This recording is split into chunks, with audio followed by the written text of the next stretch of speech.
What up? Welcome back to the channel. I'm MoedotJ and we are locked in. The time is here. Episode 7 of Power Book 2. Now we know Tariq is out and he's making moves. Monet has to go through Effie to get anything that she wants done dealing with Tariq because he can't be out here seen in these streets. And also we know that there's a war brewing between Mecca and Lorenzo. We're going to see how that plays out also. But before we get into this episode, shout out to the notification gang. If you're new to the channel, you want to be a part of it, hit the subscribe button, turn on your notification bell so you get something every time I upload. Hit that like button. It's the easiest thing you can do. Now, Effie's making power moves. She's in there with Tariq. Brayden's along. We got the trio running things. So let's see how episode 7 unfolds.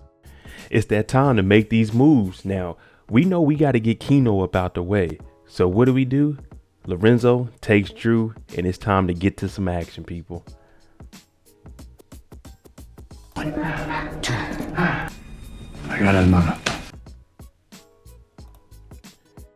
When they kick in the door, Keno's in there. I'm talking about getting his freak on, hitting that thing from the backhand behind his head. But they come in, Lorenzo and Drew draw their guns, and Drew ends up shooting them in the head. So I'm like, okay, Drew's out here catching bodies. But you remember, this was Drew's plan initially. Let's get rid of the threat. Then Carlito walks in. Now we're seeing that the number 2 is the one that set Keno up and told him exactly where he would be. Drew is talking to the girl and telling her she didn't see anything. Whole time Lorenzo's talking to Carlito like, all right, I need you to make sure that this works. Make sure that she doesn't do any talking. What does Carlito do? He goes ahead and shoots the witness. We can't have any witness at all. Drew's talking about, Dad, that wasn't the plan. But it had to be done, Drew. This is how the streets are. Monet is at the bar trying to get some things together. In comes Evelyn. Now, if you don't remember Evelyn, she is Uncle Frank's wife. Uncle Frank was a guy in season 1 that he popped up at the house and everybody was suspicious of why he was there. Because you remember, he got let out of jail early because he was a snitch. He was giving up information. Now, long story short, Monet is telling them, hey, you know how the game is, Evelyn. It doesn't matter who it is. If you mess up, hey, we gonna get you. So she ends up giving Evelyn some money to try to make it right because, you know, her family lost Frank. But it is what it is. This is the streets, Evelyn.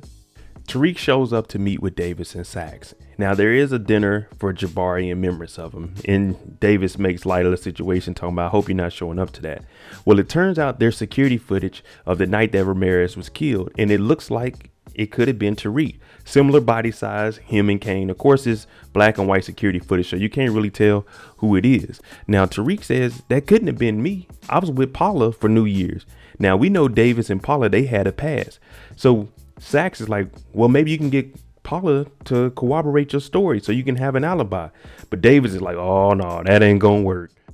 When he tells Saxe that probably is going to be hard to do, Saxe is like, yeah, you were smashing. Now, they tell Tariq to lay low. But when he leaves, Saxe is saying, this is the first time that I believe that Tariq is innocent of something, but he won't tell us. And we all know the street code, just like we got rid of Uncle Frank for getting rid of information. Tariq can't snitch because if he does, then he's really your target out on these streets. And that's what Davis is trying to tell Saxe. Drew and Lorenzo return to the house from spinning the block on Keno and making moves out in these streets.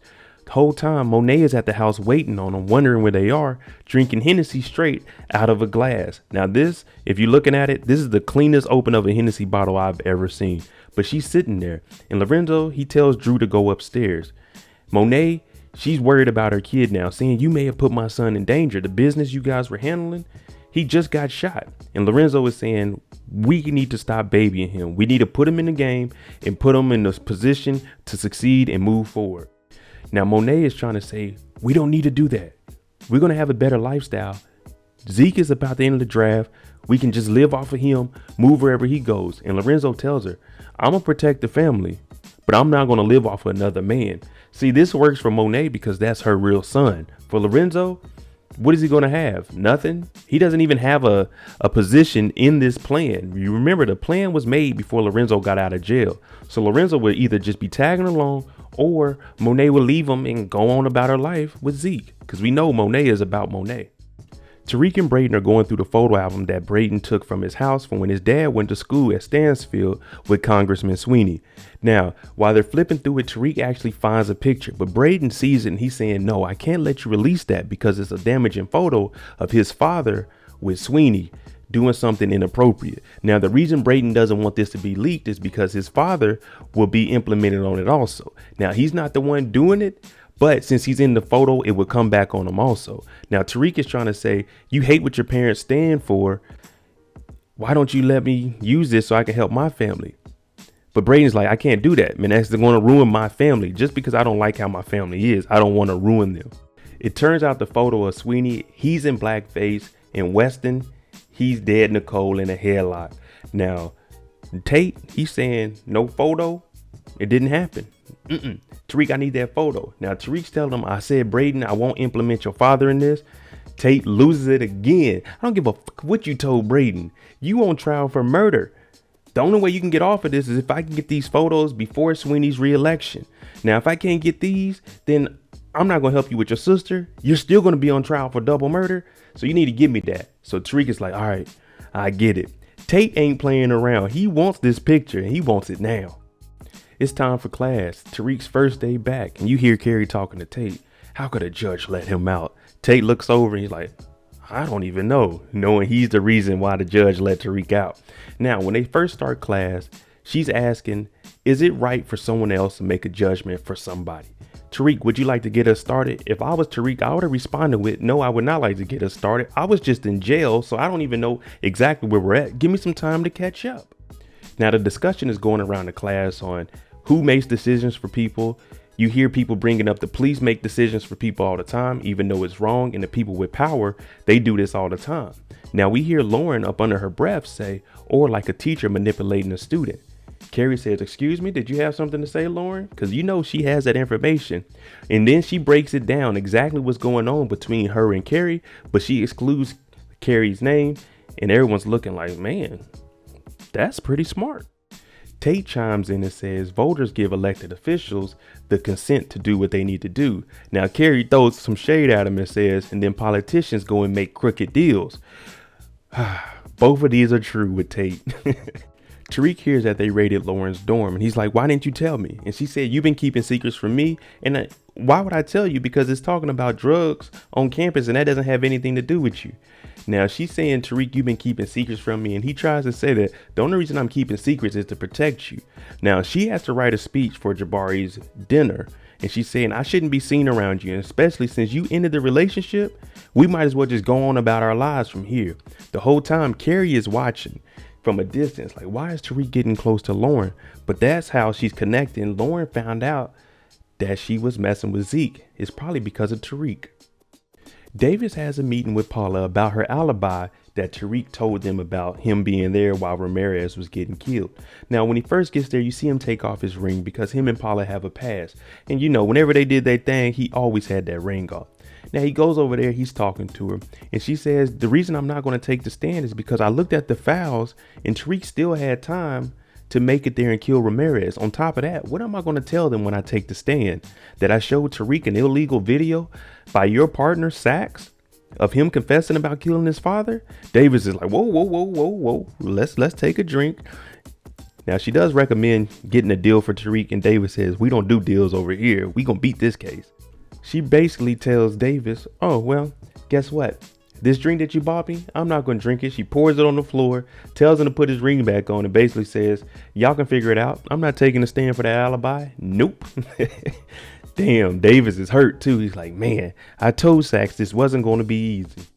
Tariq shows up to talk to Davis about something, but Davis lets him know up front that alibi at Rockefeller Center with Paula is not going to work. She's not a friendly. But what we can do you have another alibi for Jabari? And Tariq is saying, I was at my grandma's house with my little sister. Now, Sachs is like, we can't do that because your grandma, you said she was a drunk. So no one's ever going to believe her. And now Tariq doesn't want to put his sister on the stand. But Davis is telling him, this is our best chance. We'll make sure she passes the competency test. And then we put her up there. This is the best thing for you to do to get off.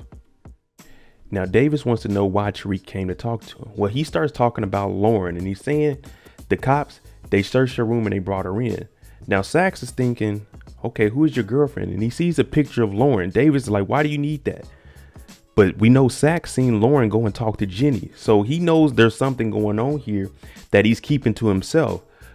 But he just says you need to stay away from Lauren because he knows if she's talking to the prosecutor, then it could get real ugly. Because if she mentions anything about Tariq, it can easily drag him in.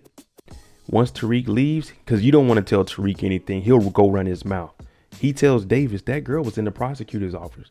She is a witness for the prosecutor. And Davis is like, damn, they didn't got her. Monet has told Everett several times, stop talking to Drew. And Drew, get away from Everett. You know you ain't supposed to be over there. Now he wants some smokes and he's asking his course correct still running. Everett tells him, nah, the campus is too hot. But in between all this, police open up. It turns out it's Detective Kevin following up with a witness statement that Everett put out about a gang shooting.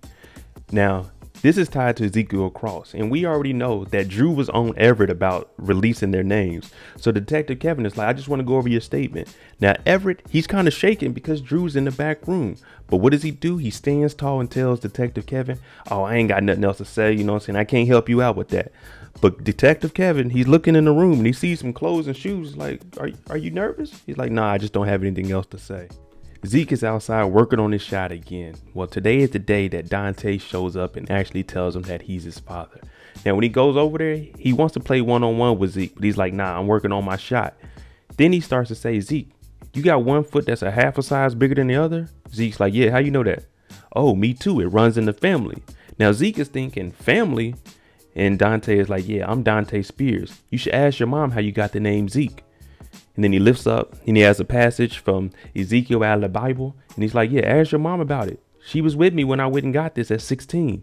So now Zeke, he's wondering who the hell this guy is. And he doesn't know who his mom is because Monet is just auntie to him. Monet has to be the worst mother in the Power series. Diana's just in here on the computer doing her work, getting ready for school. Monet comes in here. It's early as hell. Get out the way, little girl. What are you doing in here? She's like, dang, Ma, why are you so stressed? She's like, I got to go meet with Zeke's agent and make sure it goes correctly. Now, she's stressed out and she's not paying attention. She sets her phone down and Dante actually texts her. We need to talk about him, Nay. And guess who sees it? Diana. Here we go. And Monet, she's still upset. She's like, what do you care for?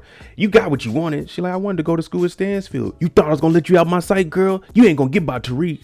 Like, Monet, chill. She just wanted to go to the school that was closer. Carrie is working on her speech for the Jabari dinner. She's also in Clubhouse listening to the students. And you can hear them saying, I think that she was messing around with Jabari before he died. And someone says, no, I think she was messing with Zeke. And then all you hear is, yeah, Carrie, she gets around. Now, Tate, he comes in the office and he's saying, why didn't I get an invitation to the Jabari dinner? And she's saying that's because space is limited and they only wanted to bring people that actually knew Jabari. Now, the dean comes in and he tells Tate, can I have some time with Carrie? And he starts to talk to her about the rumors going around on campus. Now, Tate, you know, he never leaves. He stays close enough that he can hear. He opens up the door and says, you trying to replace Carrie tonight? That just reeks of sexism. You can't do that. You should still let her do the speech tonight. What Tate is doing is trying to build a semi-alliance with Carrie to see what she knows. So him standing up for her, she's going to be more comfortable and open up with him a little bit because he's helping out. Monet was supposed to have a meeting with the agent. Zeke didn't show up because he got information from a guy named Dante that he's potentially his father. Now, Monet gets to the room and she is upset. Zeke, where was you at? I had a meeting with the agent. You didn't show up. He was supposed to put you on. Now, the agent, all they do is broker your deals. They talk between them and Monet was supposed to meet with the agent today, but Zeke didn't show up because he got word from Dante that he's potentially his father. So Monet gets to his dorm and she is upset. I was supposed to meet with the agent today. He was supposed to put you on. Now, Monet's supposed to be a manager. Now, not knowing that an agent doesn't put you on, they just broker your deals. They're the liaison between the team and you. She's starting off on the wrong foot as a manager. But Zeke says, man, this guy had a tattoo. I got to go talk to Ma. Now, Monet is upset. She's talking about, Zeke, sit your ass down. Sit down. I need to talk to you. Monet then proceeds to tell him that guy, he's probably just a con artist. Who are you going to trust? Your aunt or a random person? Now, I said I would never say this, but your dad's in prison for life and he's never getting out. So what Monet is doing is covering up that Dante is the father and that she's the mother. She's still playing the auntie role. And Zeke, he's just sitting there like, duh. Like, Zeke, just because a man comes up to you, if a man came up to me with a tattoo that said Mo on him, it was like, I'm your father. I'm like, no, the hell you're not. There's a lot of Mo's. There's a lot of people that use Ezekiel passages in tattoos. Come on, Zeke, get right. Monet storms over to Dante's house. Why did you go behind my back? He's like, we had an agreement. I just wanted to see my son. He throwing his hands up like, hey, that was the agreement. You said that I get to talk to my son. Now we get the actual backstory of what happened between Dante and Nay back in the day. Well, it turns out she got pregnant. She was 16 years old. He got arrested and he had an opportunity to either go to jail or join the military. So he joined the military because he didn't know that Monet was pregnant. She hid it from him. He said if he would have known that he had a son, he wouldn't have missed basketball games. He wouldn't have went to the military. He would have did his jail time. Now, Monet is saying people were telling her what she needed to do. So that's why she didn't say anything to Dante about it. And he went on about his life. Now, mind you, now she's saying, I love Zeke more than you ever would. Well, the reason for that is because he never knew that he had a son till 3 or 4 episodes ago. That's 23 years of his life that he didn't know he had a son to give that love to him. So now she's talking about don't mess up what we have. And he's saying, are you using Zeke as a retirement plan? And she's getting upset.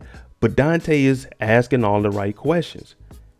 Are you going to tell him that I'm his father and you're his mother since he's so much a family to you?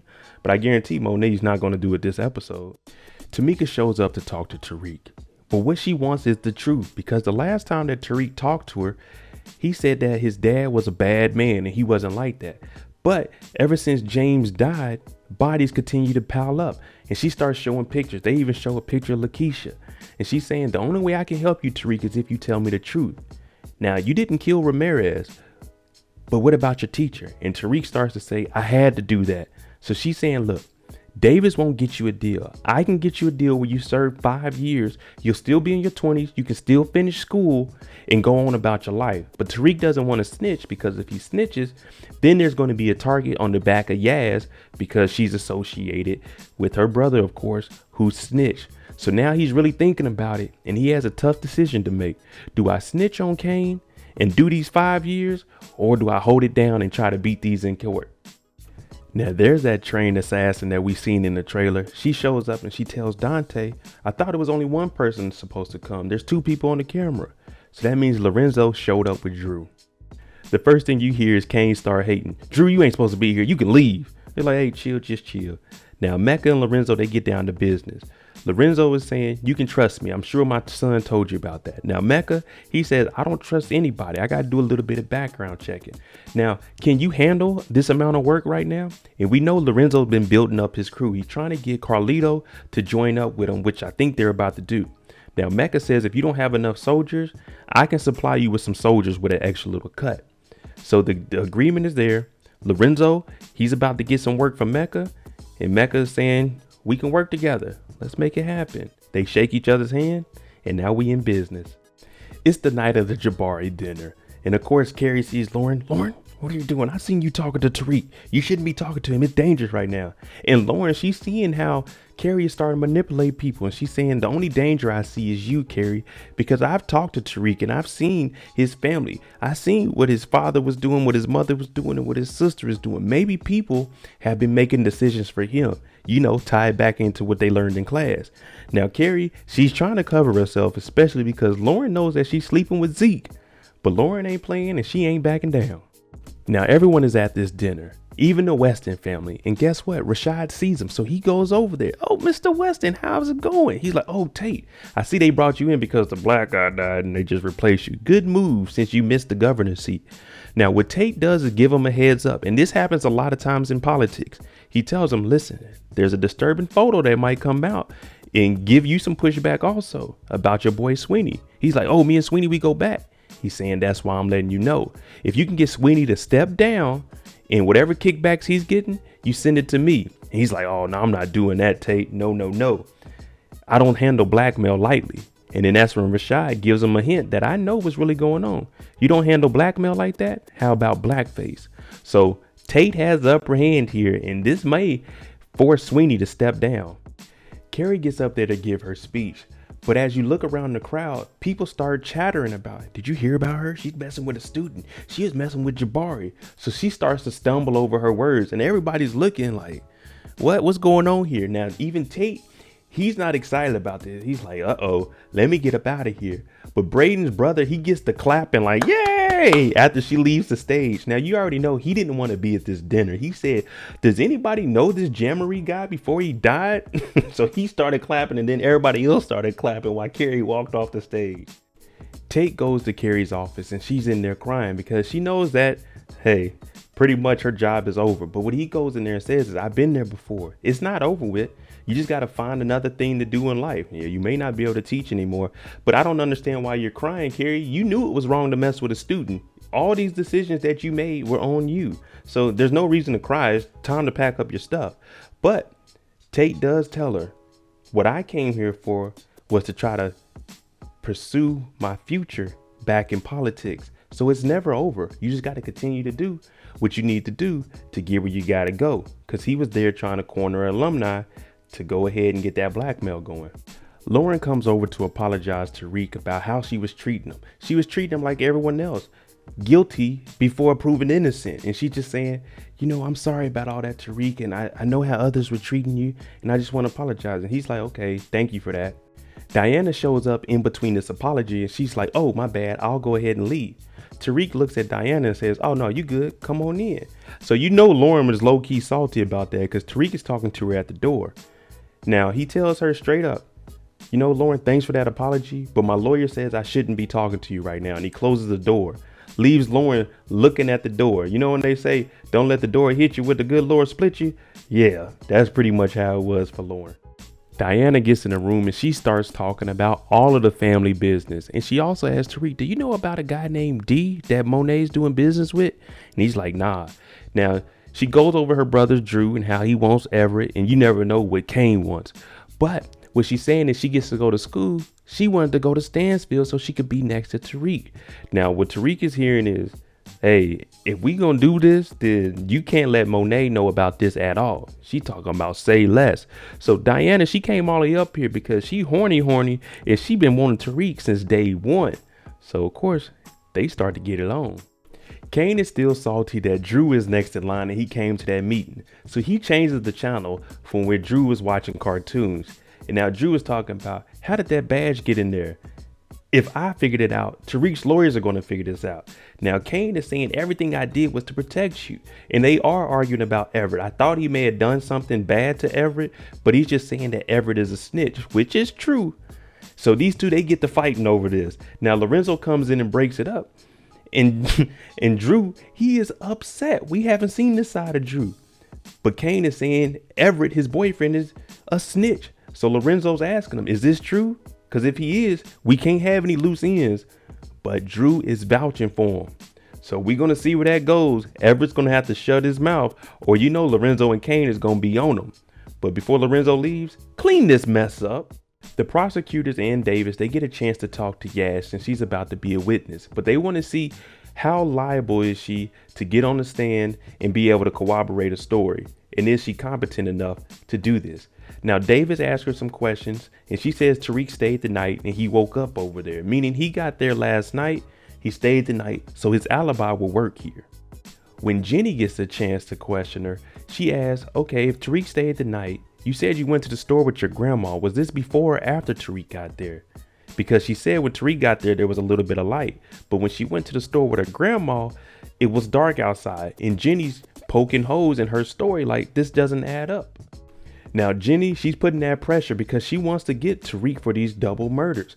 Now, Tariq, he gets out of his mind and he's saying, oh, that's it. She's not testifying. She's not getting on the stand.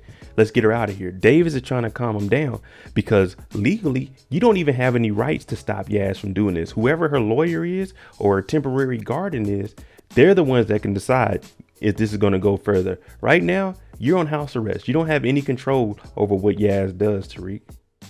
Kane is reckless and out of control. He introduced Lorenzo to Mecca, and now all the work is not going through Kane anymore. It's going directly to Lorenzo. Now he has to tell Monet about this because the work that he was getting to give to Monet was going to Stansfield for course correct. But now that money isn't coming in, and Monet is upset because they still owe Davis $250,000. Now she's asking Kane, what exactly are you going to do to fix this? And we know Kane never had a plan that actually worked besides him hitting some licks, but even those may come back to bite him in the butt later. So we're going to figure out what Kane is going to do about this. Tamika shows up to talk to Saxe about everything that's been going on.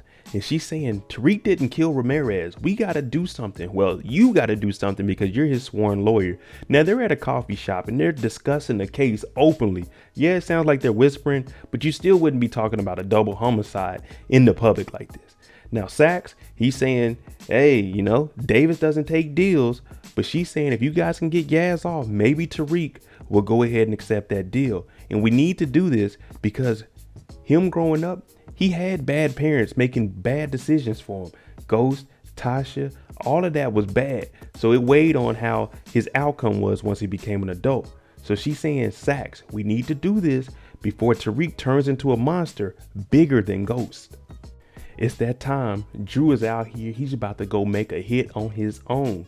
Now he pulls up, putting his mask on. He's grabbing the gun. Now, one thing about Drew, putting this mask on, you're the only person in New York with this box. You need to put a Scully on or something. I know a lot of people assumed during the trailer that it was either Tariq or Keno that Drew was following, but it's actually Everett. And while he's chasing after Everett, Everett sends a text message. This text message actually goes to Drew. What are you doing? I miss you. Now, one thing about this, Drew, he eventually doesn't do it because he sees that and his heart is involved. Now, he's about to do a shooting on a street where we see multiple cars coming down. He has his cell phone on him, no gloves, a regular car. This whole thing would have been bad for Drew if he went along with this. Luckily, this time, his heart stopped him from doing it. Then he sends a text message back. I miss you too. On my way to see you. Hey, man, if you don't put that phone up, turn that thing off. We supposed to be sliding. Lorenzo said it better not be no loose ends. So maybe he's going to go to Everett's place and do it there. Monet told Zeke to stay back at the house because this Rick Fox looking guy claiming to be his dad is just trying to get on. Now, Diana's listening to this and she's like, Dante? She hasn't put it together yet, but you remember the text message from Dante. It just said, D, we need to talk about him. So she's saying, dang, that's messed up. And Zeke, he's believing Monet's story about that's not his dad. So he's like, man, I'm just at the house chilling. Now, we know Davis got money. He hid in the parking garage. He got the Bentley Bentayga out there. And guess who's inside of it? Kane. And what Kane is doing is trying to threaten him. Like, hey, man, my name better not come up in this. But Davis is listening to it and he's saying, look, they don't care about Jabari. They want to know who killed the cop. And as far as this go, you and Tariq, because I know you planted that badge in Tariq's room. You and Tariq are in this together, but Tariq didn't snitch on you. So as long as the money is coming in, I won't say anything. And when Kane gets out, he tells him, yeah, and tell your mom I said, hey, Kane, because I know it was you. So Davis, he's smart. But as long as that money's coming in, Davis is the only one that can protect Kane. So even though he tried to scare him, it's not going to work. You still got to come up with that money. Lorenzo got a new plug. We about to get some money. So he's throwing a nice romantic evening for Monet to make up for all those years in prison. Now, she's like, okay, I see you, Lorenzo. He's saying everything is going to go exactly how I planned it. But did you end that course correct crap with Tariq? And Monet said, yeah, I ended it just like you wanted. No, you didn't end it. Tariq just got in trouble and it got shut down. And now all the work's going to Lorenzo. So there is no course correct. Lorenzo's getting all the work. So Monet, she's just going along with it. Carlito pulls up and it's time to go. We're about to take over all of the competition. Now, Carlito pulls up, and if you remember, Mecca gave some support, some extra soldiers. And his girl, Rocky, they there too. They come in here, red beams, and they laying everybody down. They clean up house. And then Rocky, she sends a text message to Lorenzo to let him know the job is done. Rocky texts Lorenzo, it's done. And at the same time, Dante's texting Monet, can we please talk? Please? Tamika convinced Saxe that Tariq needs to take a deal. So they bring Jenny because she has the contract that if Tariq signs this, he'll do 5 years and he'll cooperate and give up Kane's name for the murder of Ramirez.